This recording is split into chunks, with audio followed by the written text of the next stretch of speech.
حضور نے فرمایا جب موت کا وقت آتا ہے اس وقت فرشتوں کی ایک پوری گارد آتی ہے. ہم لوگ سمجھتے ہیں ایک ہی ملک الموت ہے روحیں قبض کرتا. اس سے آگے لوگوں نے پھر ایک ردہ رکھ لیا کہ جب ایک ملک الموت ساری زمین پر اتنے جہان پر گھومتا اور سب کی جانیں نکالتا تو حضور اگر حاضر ناظر ہو جائیں پھر کیا؟ یہ ہمارے دوست کہتے ہیں یہ بات ہی غلط ہے. ایک ملک الموت کب جانے قبض کرتا؟ بے شمار فرشتے ہیں اس کے مدد. وہ انچارج ہے محکمے کا, اس کے تحت تتوفاہم الملائکہ, بے شمار فرشتے. تو اللہ کے رسول نے فرمایا پورا دستہ, ایک انسپیکٹر ہوتا اس کے ماتحت سپاہی ہوتے, وہ آ کر اتنی دور بیٹھ جاتے ہیں جہاں تک مردے کی نظر جاتی ہے. وہ نہیں قریب آتے, باقی سب سپاہی بیٹھ جاتے ہیں.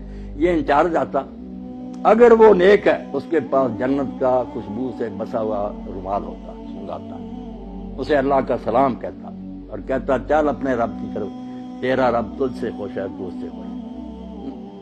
خوشی خوشی اس کی روح روانہ ہو جاتی. برا جو ہے نا ڈراؤنی شکلیں جیسے ہتھکڑیاں ہوتی ہیں پولیس کے پاس, جو برا مردہ اس کے لیے جو فرشتے ہی آتے ہیں نا اس سے اسے پتہ چل جاتا کہ میرا انجام اب کیسا. مسکراتے چہروں کی بجائے ڈراؤنی شکلیں, بدبودار رومال, غضب آلود نگاہیں, وہ چھپتی پھرتی پھر روح نکالتے مار مار. اور اسی وقت جب وہ رومال میں اس کو لپیٹتا دوسرے سپاہی آگے آ جاتے ہیں, اس سے وہ وصول کر لیتے ہیں, نیک روح سے لے کر جاتے ہیں. اللہ کے رسول صلی اللہ علیہ وسلم فرماتے جہاں جہاں سے گزرتے ہیں خوشبو پھیلتی جاتی اور ساری مخلوق کہتی ہے مرحبا, مبارک ہے تیرا آنا یار, تو نے ہم سب کو نا معطر کر. اور اگر برا تو بدبودار رومال, بدبو پھیلتی اور سارا جہاں لعنت کرتا کہ تو کیسی منحوس روح ہے, ہمارا دماغ ہی خراب کرے. آسمانوں پر جاتے ہیں, پھر وہاں اجازت مانگتے ہیں کہ دروازہ کھولا جائے, کھولتے جاتے ہیں نیک کے لیے. 7 آسمان پر کے اللہ کی عدالت میں لے جاتے ہیں. حکم ہوتا ہے کہ اس کا سارا جو ہے نا اندراج وہ علیین میں کر دو. جو علیین سجین مشہور ہے کہ کوئی 2 جگہ جہاں روئے رہتی, غلط بات ہے. علیین سجین صرف آفس ہے, دفتر ہے, وہاں نیک لوگ جو ہیں ان کا اندراج ہو جاتا ہے کہ یہ شخص فوت ہو گیا. اس کی پوری کتاب جو زندگی تھی وہ بھی جمع کرا دی جاتی کہ یہ اس کا سارا ریکارڈ ہے. دوبارہ حکم ہوتا ہے کہ زمین میں سے میں نے اس کو پیدا کیا, وہیں لے جاؤ, زمین سے ہی دوبارہ اس کو پیدا. وہ روح واپس آ جاتی ہیں پھر اسی قبر کی طرف. برے کی روح لے کر جاتے ہیں. جب حضور صلی اللہ علیہ وسلم فرمایا, اللہ کہتا نہ آسمان کے دروازے نہ کھول, میرے دربار میں نہ دفع کرو, گار دو, اس کو 7ویں زمین کے نیچے پھینک دو, وہاں ہی رہ, وہاں سے نکالیں. لمبی حدیث ہے جو حضرت سے برا ابن عبد اللہ. نیک لوگوں کی روحیں خوشی میں ہوتی, کیسی پاک زندگی ان کی. حدیث پاک میں آتا ہے سنن ابن ماجہ کے, جب اس کو فرشتے آ کر حساب کے لیے کہتے ہیں نا کہ جواب دو ان سوالوں کا, تو منظر دکھایا جاتا ہے سورج غروب ہونے کا. جب وہ مردہ ہوش میں آتا ہے اور فرشتوں کے سوالوں کے جواب دینا چاہتا, دیکھتا ہے کہ سورج غروب ہو رہا, عصر کا وقت بھی تنگ ہو گیا, تو وہ کہتا دعو نہیں سر, مجھے ذرا مہلت دو, میں نماز پڑھ لوں. وہ کہتے ہیں اللہ یار تو اسے کیا حساب لینا جس کو اس وقت بھی نماز یاد. مگر یہ حال ان کا ہی ہے نا جو زندگی میں نمازی رہے, جن کو یہاں کبھی خیال ہی نہیں آیا کہ نماز نامی شاید بھی مسلمان کا کوئی کام ہے, انہوں نے وہاں نماز کو کیا یاد کرنا. یہ سچا مومن اس وقت کہتا ہے دیکھتے ہوئے کہ سورج جا رہا, تو کہتا ہے یار سوالوں کے جواب دوں گا میں, پہلے مجھے نماز پڑھ. بڑا خوش ہوتے ہیں. اور جب سوال کرتے ہیں تیرا رب کون ہے, تیرا دین کیا ہے, تیرا نبی کون ہے, دیتا تو کہتے ہیں ہم پہلے ہی جانتے تھے. اس سے پوچھتے تو نے یہ, اس نے کہا میں اللہ کی کتاب پڑھتا تھا, قرآن سے مجھے سب پتا. تو کہتے ہیں ہمیں تیرے بارے میں یہی توقع, سو جا جیسے دلہن آرام سے سوتی ہے. اور روزانہ پھر اس کو جنت کا مقام دکھایا جاتا, ہر روز پردے ہٹا کے صبح شام وہ دیکھتا ہے کہ آخرت میں میرے لیے یہ تیار. خوشیاں جیسے مہمان خانے میں ریسٹ ہاؤس میں بیٹھے نا, وہاں دیکھتا ہے کہ میرے لیے یہ انعام ہے, خوشیاں ہی خوشیاں. اور دوسرے کو صبح شام جہنم دکھائی جاتی, جیسے پھانسی گھاٹ دکھایا جاتا کہ یہ ہے تیرے لیے, اب پھانسی گھڑے میں پڑنے. وہ بیچارہ پہلے ہی مرتا, مرنے سے پہلے روز مرتا ہے کہ یہاں میں جانے والا ہوں. اللہ فرماتا ہے نار یورزون علیہ غدوہ, صبح و شام فرعون اور اس کی جماعت جہنم کے آگے سے گزارے جاتے, وہ دکھائی جاتی. اور یوم القیامت یردون الی اشد, جب قیامت کا دن ہوگا سچ مچ داخل ہو جائیں. یعنی مرنے سے پہلے ہی فرشتوں کے شکلوں اور رویوں سے ہی پتہ چل جاتا کہ میرا اجر اب کیا ہے. اور بعد میں جو قبر میں جاتے ہی شروع ہو جاتا. یا ایک سوال جو ہم لوگوں کو پریشان کرتا ہے کہ جب یہاں ہی سوال جواب ہوتے ہیں, لوگوں کو ثواب عذاب ملنا شروع ہوتا ہے, قیامت میں پھر کیا ہوگا؟ جو کہتے ہیں حساب کتاب قیامت کو ہونا ہے، ادھر آپ بیان کر رہے ہیں کہ سوال جواب ہوتے ہیں اور ثواب و عذاب ہوتا، یہ بھی آپ لوگ سمجھدار ہیں، سمجھنے کی بات ہے، ورنہ پریشانی ہوتی ہے۔ آپ سارے لوگ واقف ہیں اس سے کہ ایک ہے حوالات کہ زیر تفتیش مجرم وہاں رکھے گا، ایک جوڈیشل جیل ہے کہ مقدمہ چلا، فیصلہ سنایا گیا، پھر جس وارڈ میں جانے کے وہ لائق ہے وہ سزا سنا دی گئی، اس کو بھیج دیا۔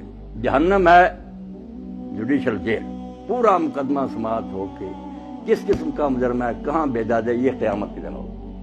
اور یہ جو ہے یہ صرف سرسری بات پر، جیسے پاسپورٹ دیکھا، ویزا دیکھا، چلو ادھر اس کو بھیج، یہ صرف ایسے ہے کہ یہ مہمان خانے میں بیٹھے ہوئے ہیں، خوشیاں منا رہے ہیں کہ آخری دعوت ہمارے لیے یہ ہے، جنت دکھائی جاتی ہے، برے ڈر رہے ہیں۔ اب یہاں یہ بھی سوال پیدا ہوتا ہے کہ ساتھ ساتھ ہی کیوں نہیں معاملہ طے ہو جاتا؟ اللہ تعالیٰ کو صابر ابھی فیصلہ کر دے، اس کو جہنم بھیج دے، اس کو جنت۔ یہ کیوں ہے دو مرحلے کے؟ قبر میں صرف سرسری بات پرس ہے، آخرت میں پھر جہنم میں جنت ہے۔ یہ چیزیں آپ چونکہ پڑھے لکھے ہیں اور یہ چیزیں ضرور کی ہیں کہ عقیدہ جو آخرت کا اس کو سمجھا جائے۔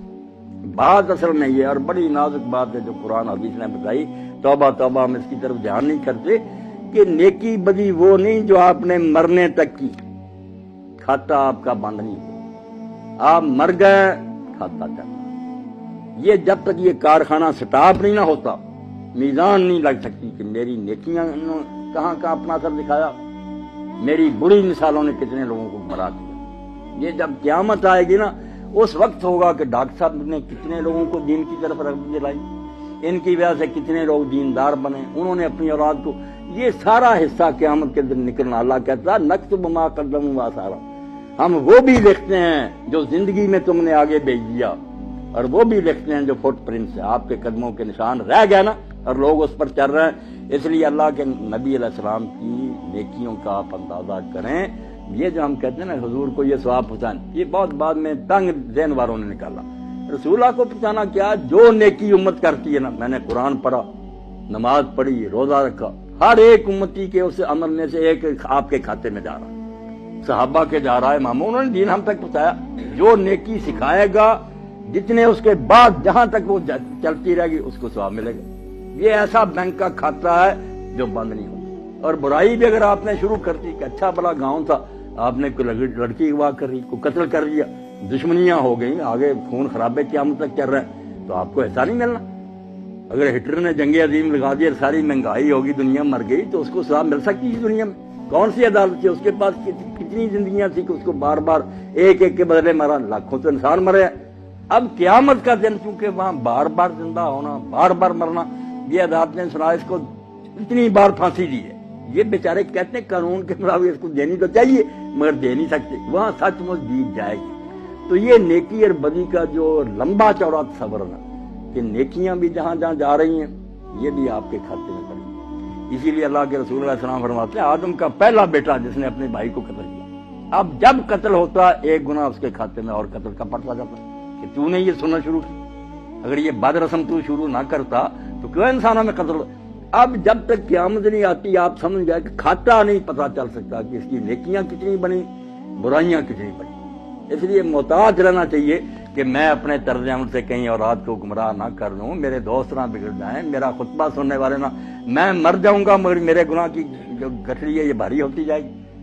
کوشش کروں کہ میں اچھی مثال قائم کروں تاکہ اس پر لوگ چلیں، تو میرے مرنے کے بعد بھی وہ ثواب مجھے پہنچتا رہے۔ اس لیے اس کے سوا کوئی چارہ نہیں کہ جاتے وقت صرف سرسری کاغذات دیکھے جائیں، ان کو مہمان خانے میں ٹھہرا دیا جائے، ان کو حوالات میں بند کر دیا جائے، اور انتظار کریں آخری عدالت کا کہ جب آخری عدالت آئے گی پھر ہاتھ پاؤں بولیں گے، فرشتے گواہی دیں گے، زمین بولے گی، سارا تیرے نیکی بری کا کچا چٹھا آ جائے گا، جنت دوزخ کا فیصلہ اس وقت ہوگا۔ اور جنت دوزخ بھی کوئی ایک نہیں۔ اب جنت کا نبی علیہ السلام نے فرمایا کہ تم سمجھو بس جنت میں چلے ایک برابر ہے، وہاں 100 درجہ ہے جنت۔ ہم دیکھتے ہیں نا کہ بینک بنے، اتنی منزل، 100 منزل، اور منزل بھی اتنی دور۔ فرمایا یہ زمین ہے، جتنی دور آسمان ہے وہاں دوسری جنت، اتنی دور ہی پھر تیسری جنت۔